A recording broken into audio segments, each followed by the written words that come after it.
The recipe calls for 3 chicken breasts. I'm gonna use 4. You can use 2 if you want.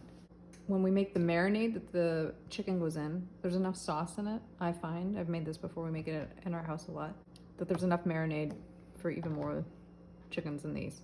I want to talk about cooking with raw chicken. Raw chicken is dangerous in that you can get salmonella poisoning. You want to wash your hands all the time. You want to limit the amount of things you touch. As soon as you've touched it, you need to wash your hands. You want to wash your hands without touching the tap. You want to dry your hands, preferably with paper towel, but with a dishcloth. You don't want to use this cutting board for more than just the chicken unless you wash it in between. I have a different cutting board I'm going to use and then wash them after. The package, as soon as I take the chicken out of the package, I throw it in the garbage.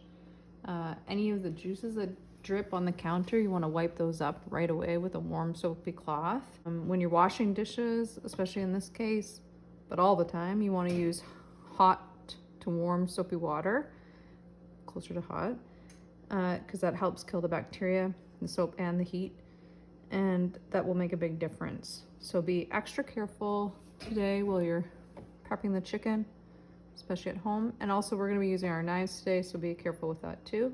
Let's get started prepping the chicken. So for chicken souvlaki, the chicken breasts are cut up into pieces that are bite size, which are really like a large dice or cubes. You want to clean your chicken as much as you can. Pieces of fat trim off while you go, and you're going to cut chunks or large dices. I like to cut the breast in half and then use that half to cut dices. If they look a little big, like this one, you can cut it in half again.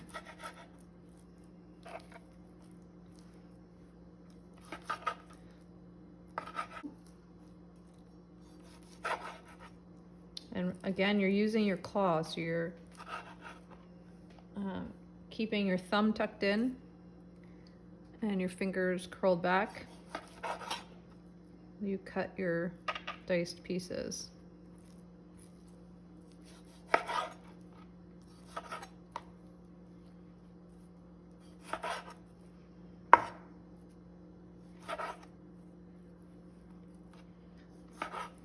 Trying to get them uniform in size, so about the same size piece. You don't want them too small.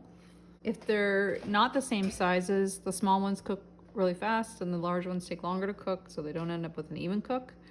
Usually your small ones get dried out because you're gonna cook your large ones long enough. But this is the goal, to get them like this. This is my chicken all cut up into bite-sized pieces. So I'm gonna set that aside. I've got a new cutting board and I've washed my knife. I have 5 cloves of garlic. I'm gonna cut one with you first. I have 2 tablespoons of olive oil, 1 tablespoon of oregano, 1 teaspoon of kosher salt, half a teaspoon of ground black pepper, and then we're gonna do the juice from 1 lemon together too. When you are preparing garlic cloves, when it says to peel them, you're taking this part off. Sometimes that's tricky to get off. There's different ways you can do it. You can cut the ends of the garlic like you would an onion, and that'll make it easier to maybe peel off. Another thing you can do is you can put your knife on top of it using the side of the knife. Use the heel of your hand and put that on top of the blade. You don't want them anywhere near the sharp part, and you're gonna push down and it kind of crunches your garlic, smushes it, and it makes the skin pop off. Then we're gonna mince. So to mince is to cut into the smallest size possible. And I'm gonna do that by starting to slice it. I'm using a claw. I have my thumb underneath, my knuckles turned or bent. I'm slicing it as small as possible. You're gonna put your hand that's not holding the knife on top of the blade like this. Curl your fingers to the sky, up and away. And then you're gonna rock back and forth on this part of your knife.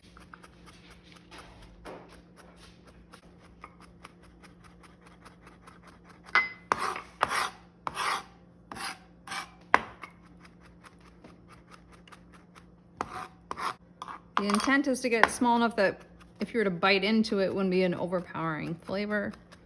I finished mincing my 5 cloves of garlic. And now I am going to show you how to juice a lemon. So we're gonna cut the lemon in half. If you have a lemon juicer, that's great.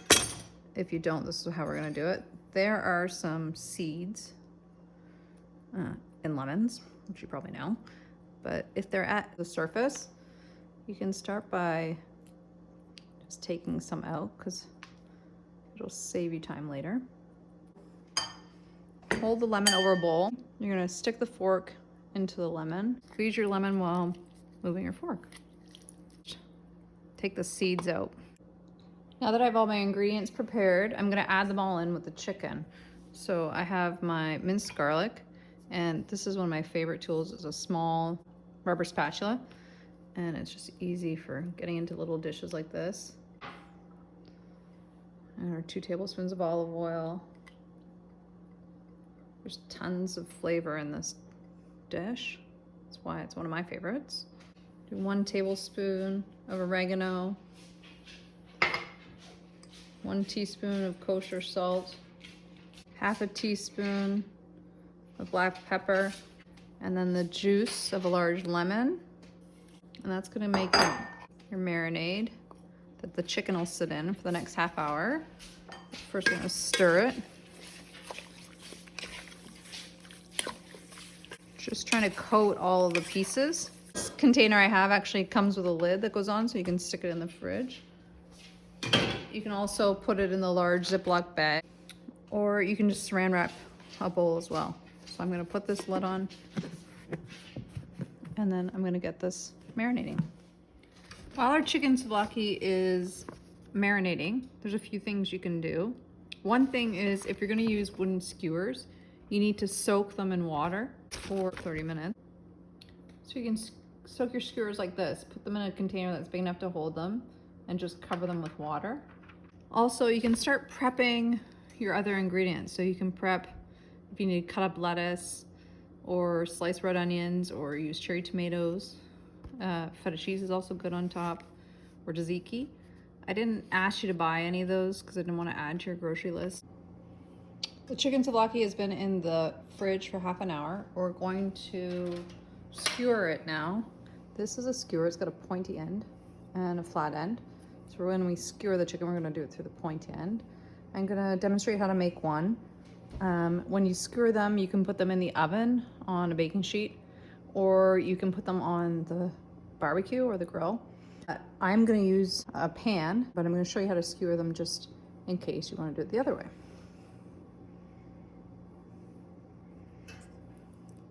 So you're going to try again to make uniform pieces match up. Sometimes some are bigger than others, and you can try to put the big ones all in one skewer, the smaller ones all in one skewer, and that kind of helps. This is really pointy, so be careful not to poke yourself. It could hurt. When I have like loose skin like this, I try to put that part through the skewer. You want to leave room on either end of the skewer. When I'm done skewering them, you can put them on a tray like this and have them all lined up to go out to the barbecue or the grill, or you can put them right on your baking sheet. Now, if you want to cook your chicken in a pan like I am, you're going to turn your oven element on to medium-high, and then you're going to put all the chicken, the sauce because it'll cook off, into the pan. You don't need extra oil or anything because there's already oil in the marinade. And you're going to cook that through, stirring frequently. The chicken has been cooking about 13 minutes now, and it's starting to look done, especially on the outside.